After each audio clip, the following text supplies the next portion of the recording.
Bom, pessoal, dando continuidade ao nosso curso, vamos tratar da tutela, certo? Artigo 36. A tutela será deferida, nos termos da lei civil, à pessoa de até 18 anos incompletos. O parágrafo único diz o seguinte: o deferimento da tutela pressupõe a prévia decretação ou perda da suspensão do poder familiar e implica necessariamente o dever de guarda. O que o artigo 36 fala para a gente é que a tutela ela é deferida para a pessoa de até 18 anos incompletos, certo? Então, o adolescente, para a criança e o adolescente. Quando passa dos 18 anos, ela já não entra mais na esfera do ECA, já não inclui mais nessa lei federal que a gente está estudando aqui. Porém, se ela estiver dentro de uma família, no Instituto da Guarda ou no Instituto da Tutela, ela pode ser deferida essa decisão após os 18 anos. Só estou falando isso para você entender mais o artigo, que é o que você precisa decorar para a prova, é o que está aí na tela para você, o artigo 36. O parágrafo único complementa essa explicação que eu passei para você. Eu coloquei aqui um mapa também, um mnemônico, para a gente conseguir fazer algumas diferenciações, certo? Aqui de azul clarinho eu coloquei a guarda. A guarda, as características principais da guarda, ela regula a posse, certo? Ela é temporária e ela é excepcional. Esse excepcional aqui, ele está trazendo mais como uma necessidade, certo? Não tinha ninguém para cuidar daquela criança, então houve a necessidade da avó cuidar. Excepcionalmente, a avó teve que cuidar dessa criança. Esse é o sentido de excepcional no texto da guarda, ok? E a guarda também ela traz direito aos dependentes, certo? Inclusive previdenciários, que esse previdenciário aí é um prato cheio para as bancas de concurso público, sempre estão omitindo esse previdenciário aí, ok? A tutela, ela é um pouco diferente. A tutela, entre aspas, eu coloquei aí para você, ela também é uma guarda um pouco mais definitiva. Posso ter a tutela sem ter a guarda? Pode também, ok? Não é um pré-requisito para ter a tutela, ter a guarda. Ela é como se fosse uma guarda um pouco mais definitiva, como eu destaquei aqui para você.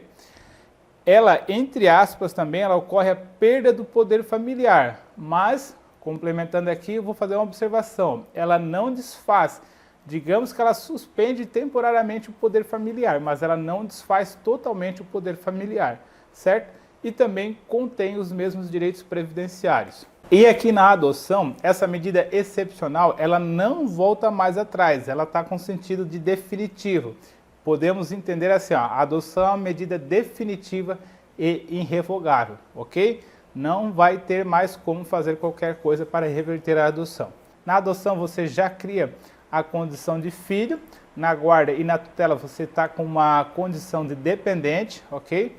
Desfaz definitivamente o vínculo com a família anterior, certo? Não tem mais nenhum vínculo com a família anterior e agora você tem direito, inclusive, à herança. Então, na adoção, realmente a coisa acontece. E outra observação importante, característica importante para você diferenciar a adoção e que costuma ser pegadinha nas provas também, é que a adoção precisa conter no mínimo 16 anos mais velhos do que a pessoa que você está adotando. Então, você que está adotando a criança ou adolescente precisa ter no mínimo 16 anos a mais do que a pessoa que você está adotando, certo? Isso são diferenciações e requisitos importantes que eu botei aqui para você. Também fiz uma outra arte aqui para você entender como que funciona. A guarda, a tutela e a adoção, nessa ordem crescente aqui, do menos rigoroso para o mais rigoroso. Lembra que eu falei que a guarda, como o exemplo que eu dei, não tinha ninguém para cuidar para a criança, a avó pegou e ficou cuidando da criança. Então a avó ficou com uma guarda, uma posse temporária da criança, certo? A tutela, ela já é um pouco mais rigorosa do que a guarda. Posso ter direto a tutela sem a guarda? Pode, não é um pré-requisito para a tutela ter a guarda. E a adoção aí realmente é medida definitiva aí para essa criança ou adolescente, certo? Pode fazer esse mnemônico aí no seu caderno, ele é bem importante e vai fazer com que você não confunda mais qual é mais grave, qual é o mais rigoroso um para o outro, ok? Sigamos aí. O artigo 39 trata da adoção. A adoção, o que sempre cai na prova também, que ela pode ser feita por procuração. Não, não pode. A adoção ela não pode ser feita por procuração. A adoção é medida excepcional e irrevogável, a qual deve-se recorrer apenas quando esgotados os recursos da manutenção da criança ou adolescente na família natural ou extensa. A adoção, como eu falei para você, que ela é uma medida mais rígida, mais firme, foi necessária porque tentou-se a família substituta, não deu certo, tentou-se a guarda, também não deu certo, tentamos a tutela, também não deu certo, então fomos para a medida mais definitiva, mais irreversível, que é a adoção, certo? Então ela é excepcional e irrevogável. Excepcional aqui quer dizer que é a mais difícil, ela vai ser a última decisão a ser tomada, beleza? Parágrafo 3º. Em caso de conflito entre direitos e interesses do adotando, da criança que está sendo adotada, e de outras pessoas, inclusive seus pais biológicos, devem prevalecer os direitos e os interesses do adotando. Então, sempre vai valer os interesses do menor, certo? Seja ela uma criança, seja ela um adolescente. O adotando deve contar com no máximo 18 anos a data do pedido, salvo se já estiver sob a guarda ou tutela. Aqui volta o que a gente já conversou anteriormente, a tutela, assim como a adoção, ela é para criança e adolescente até 18 anos, porém se esse adolescente já estiver numa medida de guarda ou de tutela, se ele já estiver num processo, ela pode ser deferida após a maioridade, certo? Por quê? Porque ela iniciou-se antes dessa pessoa ter 18 anos, então ela pode sim ocorrer após os 18 anos. Artigo 41. A adoção atribui a condição de filho ou adotado, no caso, com a ação já efetuada, já se decidiu, então ele já tem a condição de filho, com os mesmos direitos e deveres, inclusive sucessórios, desligando-se, double mouse, aqui ó, desligando-se de qualquer vínculo com os pais e parentes, salvo os impedimentos matrimoniais. Então, salvo impedimentos matrimoniais, a criança ela já está, ou adolescente, já está totalmente desligada aí da sua família anterior quando ocorre a adoção. A adoção ela é bem extensa, tá? Vocês vão ver que a gente vai ter bastante instituto aqui e essa aula vai se prolongar para a gente falar de todos os detalhes da adoção. Sigamos. Se um dos cônjuges ou concubinos adota o filho do outro, mantém-se os vínculos de filiação entre o adotado e o cônjuge ou concubino do adotante e os respectivos parentes. Aqui o texto parece complicado, mas é simples. A gente exemplificando fica fácil. Por exemplo, se eu caso com uma mulher e ela já tem um filho, eu adotando esse filho do meu cônjuge ou concubino, ele passa a ter os respectivos direitos, certo? Artigo 42. Pode adotar os maiores de 18 anos, independentemente, olha aqui, ó, destacado em vermelho para você, do estado civil. Independentemente do estado civil, pode fazer a adoção. Pode ser um casal, homem e mulher? Pode. Pode ser uma mulher sozinha? Pode. Pode ser um homem sozinho? Pode. Pode ser dois homens? Já tem decisão que sim. Pode ser duas mulheres? Também já temos decisão que sim, ok? Não pode adotar os ascendentes e os irmãos do adotando. Por quê? Porque aqui é fazem, tá pessoal? Já fazer não, já fazem parte da família natural. Não se pode adotar não pode adotar os ascendentes e os irmãos do adotando, porque já entende-se que eles seriam uma família substituta. Então, se nos outros institutos anteriores a gente não conseguiu aproveitar eles para, digamos, colocar essa criança ou adolescente, por que agora para adoção eles servem? Se eles não serviram para guarda ou para tutela, né? Então, teoricamente, eles não são pessoas capacitadas, por isso que eu coloquei aqui para você, os pais ou os irmãos, porque já fazem parte da família natural. Aqui é um M, tá? Sigamos. A adoção por ambos os cônjuges ou concubinos poderá ser formalizada desde que um deles tenha completado 21 anos de idade, comprovada a estabilidade familiar, ok? Parágrafo 2º. Para a adoção conjunta, é indispensável que os adotantes sejam casados civilmente e mantenham união estável, comprovada a estabilidade financeira. Também complementando aí o parágrafo anterior. O adotante há de ser pelo menos 16 anos mais velho do que o adotando. Já conversamos sobre isso também. O adotante é a pessoa que vai solicitar o processo de adoção e o adotando é a criança que está sendo adotada. Certo? Continuamos aí. O artigo 44, parágrafo 4º. Os divorciados, os judicialmente separados e os ex-companheiros podem adotar conjuntamente, é que tem bastante detalhe que costuma ser questão de prova, tá? Então, eles são divorciados ou separados judicialmente, e eles podem se adotar. Porém, eles precisam acordar sobre a guarda e o regime de visitas, certo? Desde que o estágio tenha sido antes da constância do período da convivência. Então, o estágio de convivência, ele tem que ter começado antes desse processo de separação ou de divórcio, e que seja comprovada a existência de vínculo de afinidade e afetividade com aquele não detentor da guarda, que justifiquem a excepcionalidade da concessão. Então, primeiro você tem que acordar os separados ali desse processo de adoção. Ela tem que ter começado antes do processo de divórcio ou de separação judicial. E também precisam comprovar que há harmonia. Os dois se separaram, não vivem mais juntos, mas eles não se brigam, não foi uma separação traumática, não foi uma separação difícil, foi uma separação de boa. Então, eles podem ter adoção e isso vai ser uma medida excepcional, certo? No caso, é uma medida que não vai ser sempre tomada. Parágrafo 5º. Nos casos do parágrafo 4º deste artigo, desde que demonstrado efetivo benefício ao adotando, será assegurada a guarda compartilhada, conforme o Código Civil. Então, nessa adoção aqui de divorciados ou separados judicialmente, vai ser assegurado a guarda compartilhada, conforme o Código Civil.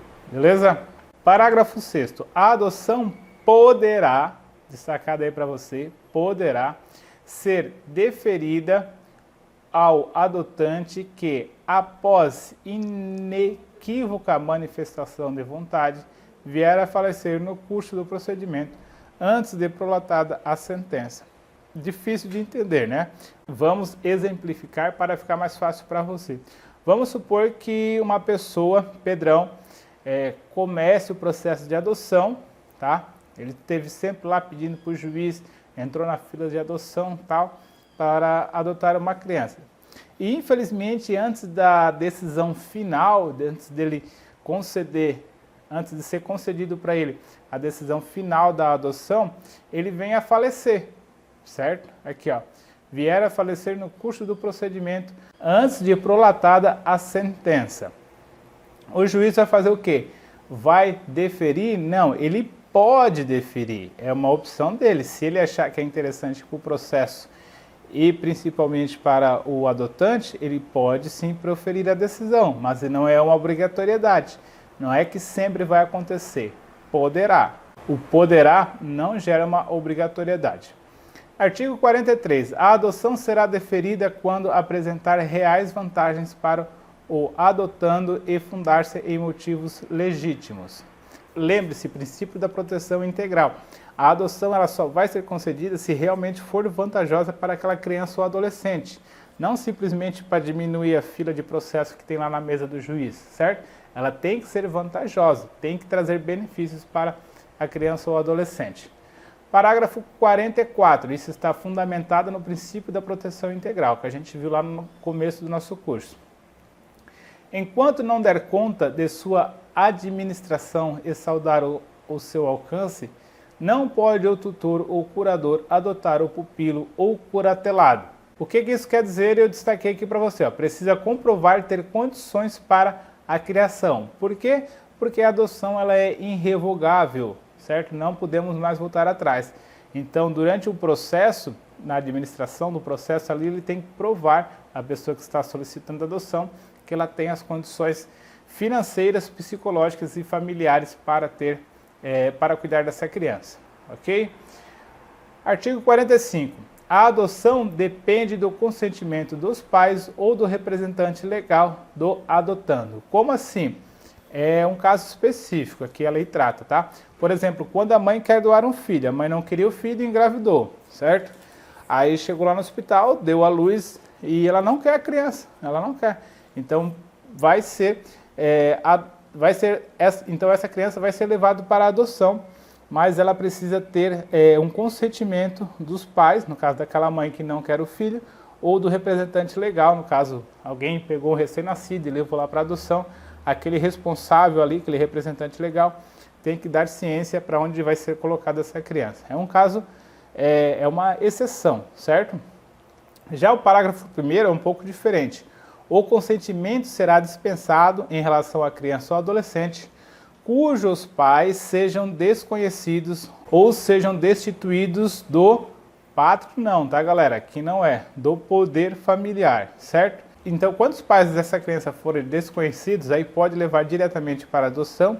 Por quê? Porque não precisa do consentimento dela, porque já se rompeu o vínculo do poder familiar. Eles são desconhecidos, então não tem vínculo do poder familiar. Tranquilo? Parágrafo 2º. Em se tratando de adotando maior de 12 anos de idade, também será necessário o seu consentimento. Então, quando for maior de 18 anos de idade, precisa o consentimento desse adolescente. Quando não for, ele é opcional. Eu até destaquei aqui para você, ó, adolescente terá obrigatório consentimento e a criança é opcional. Criança de 0 a 12 anos incompletos e adolescente dos 12 aos 18 anos. Sigamos? Artigo 46. A adoção será precedida de estágio de convivência com a criança ou adolescente pelo prazo, não é mínimo, prazo máximo, destaquei aí em vermelho para você, de 90 dias. Observada a idade da criança ou adolescente e as peculiaridades do caso. Então, tudo destacado aqui para você. O estágio de convivência é um prazo máximo de 90 dias. No Brasil, certo? No Brasil, 90 dias. Já vamos ver por que eu frisei essa parte aí no Brasil.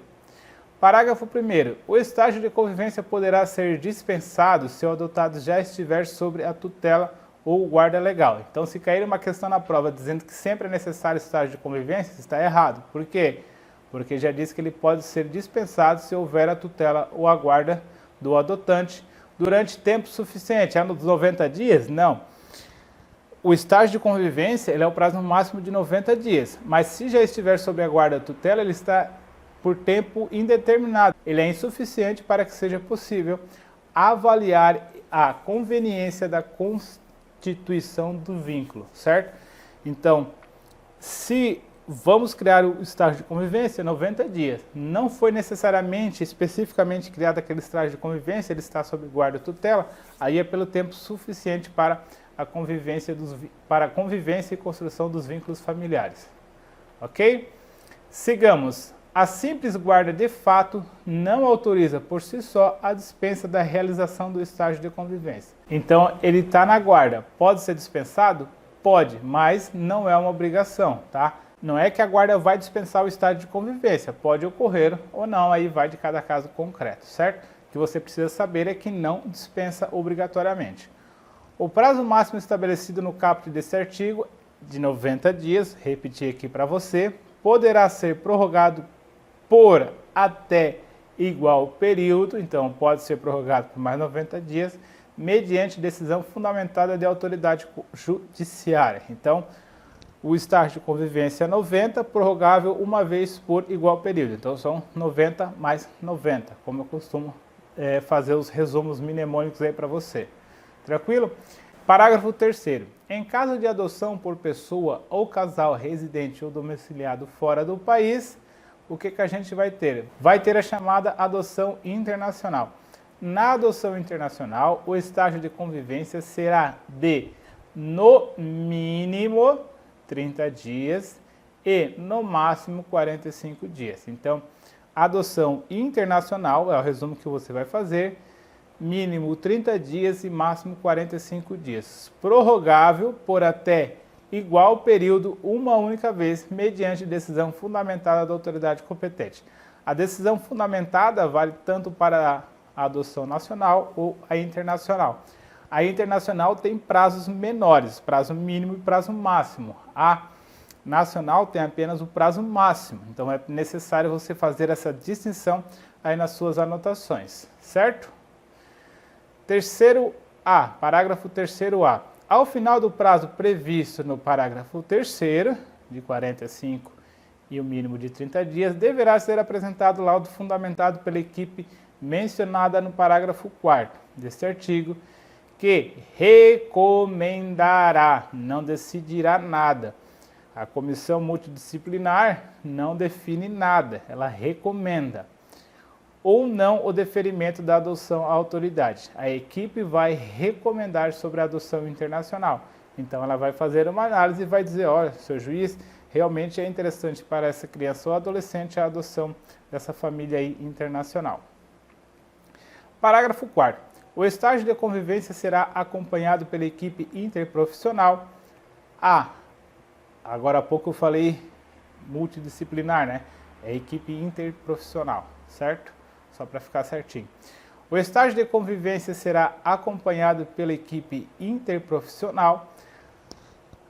Serviço da Justiça da Infância e da Juventude. Então, o órgão que cuida é a Justiça da Infância e da Juventude, preferencialmente com o apoio dos técnicos responsáveis pela execução da política de garantia do direito e da convivência familiar, que apresentarão relatório minucioso acerca da conveniência e do deferimento da medida, certo? Então, só complementando aí o que a equipe interprofissional vai fazer. Parágrafo 5º. O estágio de convivência será cumprido no território nacional, preferencialmente na comarca de residência da criança ou do adolescente, ou a critério do juiz em cidade limítrofe, respeitada em qualquer hipótese a competência do juiz da comarca da residência da criança. Então, se a comarca da residência da criança é aqui em Santa Catarina, certo? Essa criança não pode ser levada para o seu estágio de convivência lá nos Estados Unidos. O estágio de convivência tem que ser aqui em Santa Catarina. Por isso que o prazo é menor do que o estágio de convivência da adoção nacional, certo? Sigamos. Artigo 47. O vínculo da adoção constitui-se por sentença judicial que será escrita no registro civil mediante mandato no qual não se fornecerá certidão. Enquanto houver uma nova adoção, não será fornecida uma nova certidão.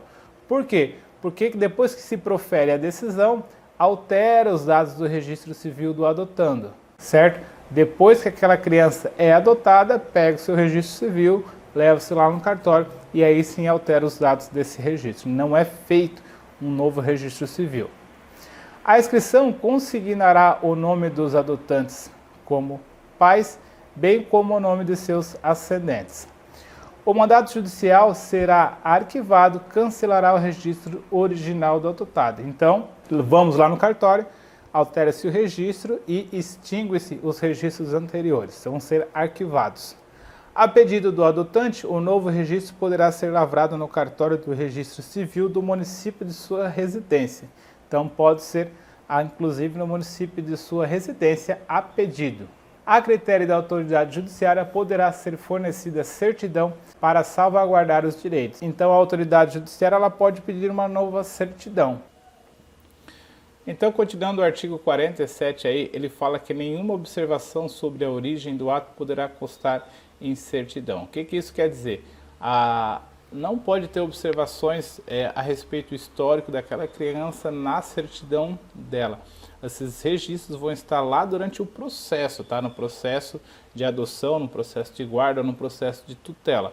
Mas do registro, na certidão de registro da criança, não pode ter nenhuma observação a respeito da origem dessa criança ou adolescente, certo?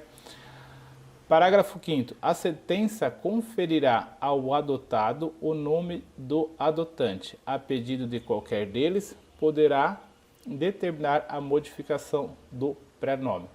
Então, a pessoa que for adotar, ou no caso, o adotante, os pais, digamos assim, né? Os pais que forem adotar, a pedido da criança, do caso o adolescente que é o adotado, ele poderá ter o seu nome modificado, inclusive o seu prenome, tá? O seu prenome é o seu primeiro nome, certo? Por exemplo, se o meu nome fosse Pedro, vamos supor que eu queira que após o processo de adoção, meu nome seja Pedro Paulo. Então esse é meu prenome, meu pré-nome de Pedro passará a ser Pedro Paulo, ok?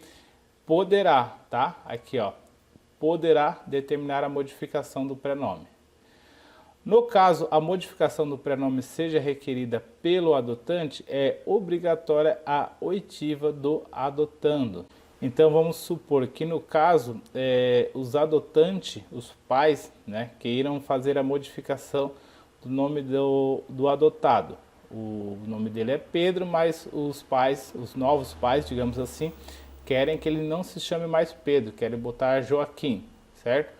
Pode haver essa modificação, porém é obrigatório, certo? Olha aqui, ó, obrigatório a oitiva do adotando. O que é a oitiva? É necessário que essa criança ou adolescente eles sejam ouvidos, certo? A opinião deles é muito importante.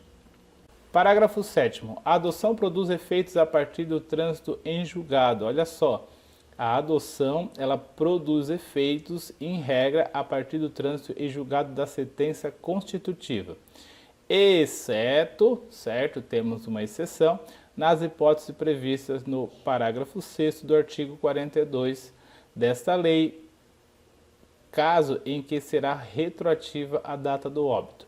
Bom, eu pulei a parte de vermelho aqui, porque o que acontece? Que é um erro muito comum das pessoas que estudam para concurso público.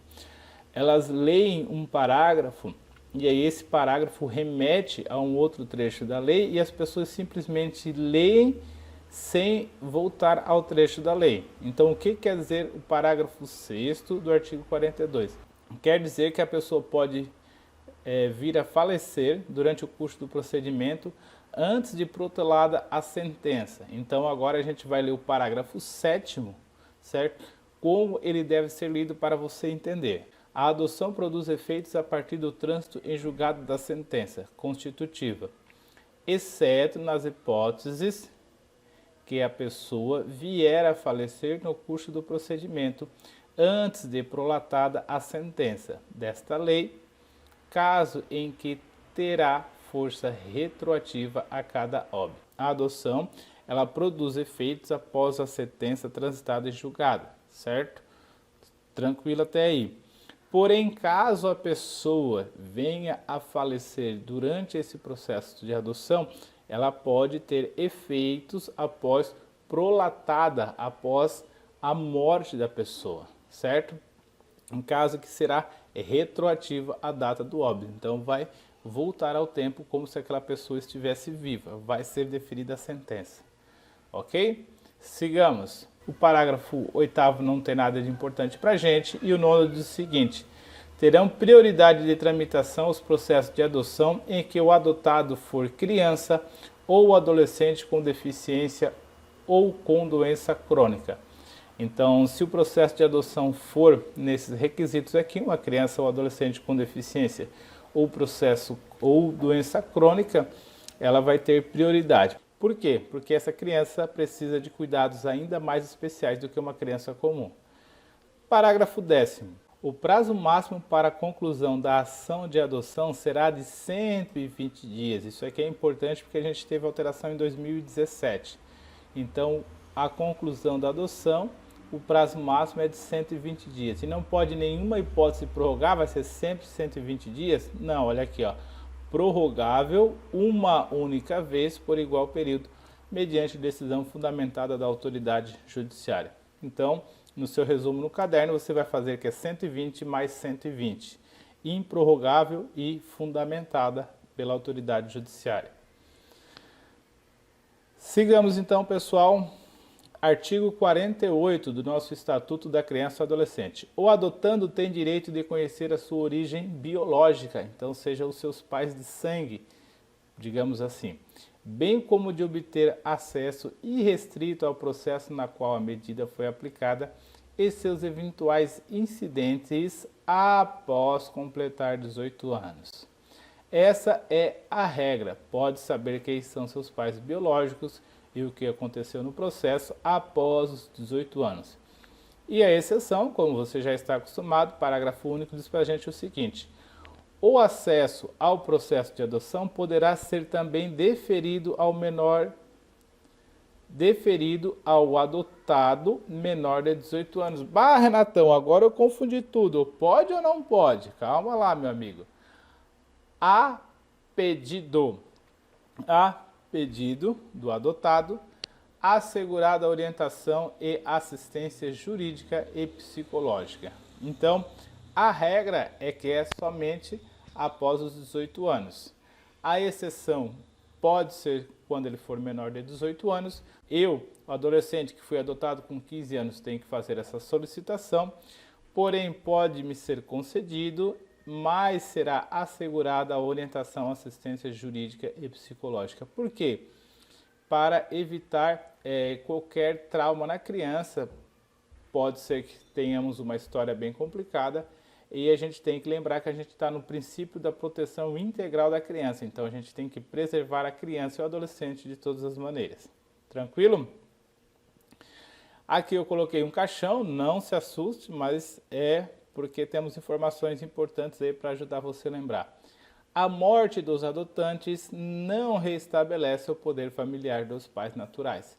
Então, caso os adotantes, no caso os pais que foram lá no orfanato, digamos assim, trouxeram uma criança para casa, caso esses que foram lá e trouxeram a criança ou adolescente falecerem, não vai ser restituído o poder familiar, digamos, que seja conhecido, os pais naturais dessa criança. Não vai restabelecer, ok? Importantíssimo, isso cai muito em concurso público. Artigo 50. A autoridade judiciária manterá em cada comarca ou foro regional um registro de crianças e adolescentes para serem adotados e outros de pessoas interessadas na adoção. Então vamos ter um registro aí na comarca, na regional, de crianças que estão aí para serem adotadas. Bem tranquilinho essa parte. Continuamos. Pulamos alguns parágrafos desinteressantes, porque aqui a gente quer trazer para você o que realmente importa. E vamos para o parágrafo 5º. Serão criados e implementados cadastros estaduais e nacionais. Então não temos cadastro municipal, certo? Pode ser uma questão de prova. De crianças e adolescentes em condições a serem adotados e de pessoas ou casais habilitados à adoção. Então esse cadastro ele vai ser de duas maneiras, estadual ou nacional, e vai ter a possibilidade de ter as crianças que estão à disposição para adoção e também das pessoas, lembrando que uma só pessoa pode tranquilamente fazer um processo de adoção, ou casais habilitados para o processo de adoção. Então vai ter estadual e nacional, pessoas interessadas e pessoas que precisam ser adotadas, crianças ou adolescentes que precisam ser adotados. Parágrafo 6º. Haverá cadastros distintos para as pessoas ou casais residentes fora do país, que somente serão consultados na inexistência de postulantes nacionais habilitados nos cadastros mencionados acima. Então temos um processo de adoção, vamos olhar o cadastro estadual e nacional, vamos ver se temos pessoas ou casais habilitados no estado ou primeiramente na comarca, no estado ou no Brasil, para fazer esse processo de adoção. Não foi encontrado, aí sim vamos ver a existência de cadastro internacional, ok? Então vai ter um outro cadastro, que são das pessoas que residem fora do Brasil, certo? Parágrafo 8º. A autoridade judiciária providenciará no prazo de 48 horas, olha aqui, ó, prazo destacado para você, que é importante, a inscrição da criança e adolescente em condições de serem adotadas que não tiverem colocação familiar na comarca de origem e das pessoas ou casais que tiveram deferida sua habilitação à adoção no cadastro estadual e nacional. Então, o prazo é de 48 horas para as crianças ou adolescente em condições de serem adotadas fora da comarca. E também esse prazo para as pessoas ou casais que tiveram aí a sua habilitação deferida. Então, os casais ou pessoas que tiveram aí o seu processo de adoção deferida quer dizer aceito, certo? Tranquilo aí pra gente também. Parágrafo 9º. Compete à autoridade central estadual zelar pela manutenção e correta alimentação dos cadastros, com posterior comunicação à autoridade central federal. Então, quem é que vai fazer a alimentação do cadastro? Quem é que vai digitar as crianças que estão à disposição para adoção? É a autoridade central estadual, ok? A autoridade central estadual que vai fazer esse processo de alimentação. Parágrafo 10º. Consultados os cadastros e verificada a ausência de pretendentes habilitados residentes no país pela adoção da criança ou adolescente, será realizado o encaminhamento à adoção internacional. Então vamos analisar a primeira comarca, o estado, no Brasil, nenhuma dessas hipóteses deu certo o processo de adoção, agora sim vamos para a adoção internacional. Lembrando que esse parágrafo 10º aí está resumido para você, ele é um pouco mais extenso, mas eu resumi ele para você para ficar mais simples a nossa compreensão. Parágrafo 11. Enquanto não localizada a pessoa ou casal interessado em sua adoção, a criança ou adolescente, sempre que possível, é recomendável, será colocada sob guarda de família cadastrada em programa de acolhimento familiar. Então, enquanto não tiver pessoas interessadas, essa criança ou adolescente pode ficar em famílias de pessoas cadastradas no acolhimento familiar. Digamos, é uma família que se dispôs a cuidar daquela criança até o seu processo de adoção ser deferido. São famílias que participam do programa de acolhimento familiar, pessoas pré-cadastradas. Parágrafo 12. A alimentação do cadastro serão fiscalizadas pelo Ministério Público. Aqui também resumi esse parágrafo para você. Pergunta que em provas de nível superior ou algumas provas de nível médio que a banca queira dar uma arrochada, pode sim ser uma questão de prova. A alimentação do cadastro será fiscalizada por quem? Pelo juiz? Não, pelo Ministério Público, beleza? Parágrafo 13. Somente poderá ser feita adoção em favor de candidato domiciliado no Brasil quando não cadastrados previamente nos termos da lei. Quando? Então, esse cadastro que a gente está falando até agora, cadastro de crianças a serem adotadas e de pessoas ou casais disponíveis para fazer a adoção, pode ser em algumas hipóteses que ele não seja respeitado. Essas são as hipóteses que a gente vai ver agora. Quando que esse cadastro não vai ser respeitado, certo? Quando se tratar de processo de adoção unilateral, apenas uma das partes quer fazer o processo de adoção. Quando for formulada por parente com o qual a criança ou adolescente mantenha vínculos de afinidade ou afetividade. Então, a criança está para adoção, mas já tem um parentesco, já tem um parente ali que mantém um grau de afinidade e que mantém um grau de afinidade e afetividade com aquela criança. Então, ela não vai ser respeitada o cadastro, certo? E quando oriundo o pedido de quem detém a tutela ou a guarda legal da criança maior de 3 anos ou adolescente, desde que o lapso de tempo de convivência comprove a fixação do laço de afinidade e efetividade e não seja constatada a ocorrência de má-fé ou qualquer outra situação. Então, quando a criança ela já for maior de 3 anos, porque essa idade a criança já começa a ter um entendimento, ela já começa a conhecer pai e mãe, também vai ser dado preferência aí para esse casal. Então, se cair numa questão na prova dizendo que sempre vai ser respeitado o cadastro, não, a gente tem 3 situações aqui e que não são respeitados o cadastro. Você pode, inclusive, e deve fazer um resumo aí nas suas anotações desses 3 casos aqui que não serão respeitados o cadastro nacional, estadual ou da comunidade.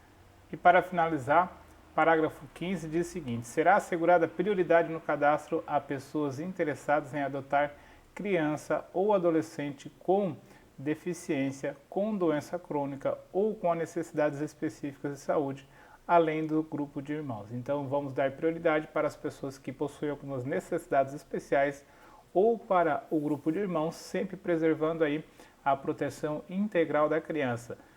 Se dá preferência para adotar grupo de irmãos, logicamente para não romper o convívio familiar, certo? Finalizamos aqui a aula de hoje, a gente se encontra aí na nossa próxima aula.